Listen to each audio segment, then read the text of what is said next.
ನಮ್ಮ ಅಧ್ಯಕ್ಷರು ನಮ್ಮ ಪರವಾಗಿ ನಿಂತ್ಕೊಂಡವ್ರ ಅಧ್ಯಕ್ಷರು. ಈಗ ನಾವು ಆಯ್ತು ಮಾತು ಮುಗಿಸಿಲ್ಲ ಅವರು ನೋಡೋ ಗೊತ್ತಾಗ್ತದೆ.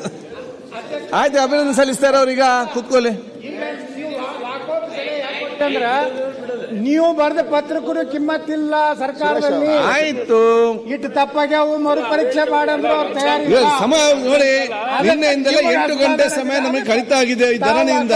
ಈಗ ಮುಗಿಸಿ ಅಶೋಕ್ ಅವರೇ, ಯಾರು ಅನ್ಯಾಯಕ್ಕೊಳಗಾಗಿದ್ದಾರೆ ಈ ತಪ್ಪು ಭಾಷಾಂತರದಿಂದ ಅವ್ರ ಪರವಾಗಿದ್ದೀವಿ. ಇಷ್ಟೆಲ್ಲ ಮುಖ್ಯಮಂತ್ರಿಗಳು ಬಹಳ ಸಮಯ ಚರ್ಚೆ ಆಗಿದೆ, ಉತ್ತರನೂ ಕೂಡ ಬಹಳ ಸಮಯ ಕೊಟ್ಟಿದ್ದಾರೆ. ಶರಣ್ ಮುಖ್ಯಮಂತ್ರಿಗಳು ಕನ್ನಡ ಕಾವಲು ಸಮಿತಿ ಅಧ್ಯಕ್ಷರಾಗಿ ಆ ಭಾವನೆಯಿಂದ ಮಾತಾಡಿದ್ದಾರೆ ಅಂತ ನನ್ಗನ್ಸುತ್ತೆ.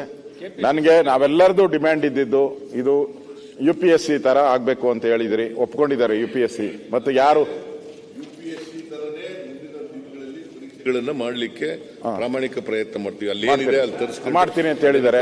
ಮತ್ತೆ ಅಧಿಕಾರಿಗಳ ಮೇಲೆ ಕ್ರಮ ತೆಗೆದುಕೊಳ್ತೀನಿ ಅಂತ ಹೇಳಿದ್ದಾರೆ. ಮತ್ತೆ ನಾನು ಮರುಪರೀಕ್ಷೆ ಮಾಡೋ ಅಂಥದಕ್ಕೆ ಯಾವುದೇ ರೀತಿ ಅಡ್ಡ ಬರಲ್ಲ.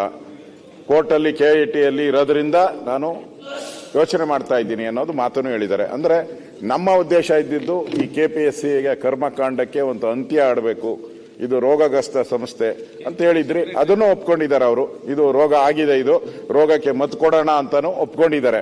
ಆ ದೃಷ್ಟಿಯಿಂದ ನಾವು ಅವರು ಮುಕ್ತವಾಗಿ ಈ KPSCಗೆ ಒಂದು ಸರಿ ಮಾಡಬೇಕು ಅನ್ನೋ ದೃಷ್ಟಿಯಿಂದ ಮತ್ತೆ ಎಕ್ಸಾಮ್ ಮಾಡೋದ್ರಲ್ಲೂ ನಾನು ತಯಾರಿದ್ದೀನಿ ಅನ್ನೋ ಮಾತನ್ನ ಹೇಳಿರೋದ್ರಿಂದ ನಾವು ಧರಣಿ ಮಾಡಬೇಕಾಯ್ತು, ವಾಕೌಟ್ ಮಾಡಬೇಕಾಯ್ತು. ನೀವು ಸಲಹೆ ಕೊಟ್ರಿ ಮಾಡುವಂತ, ಆದ್ರೂ ನಾವು ಮಾಡಲ್ಲ.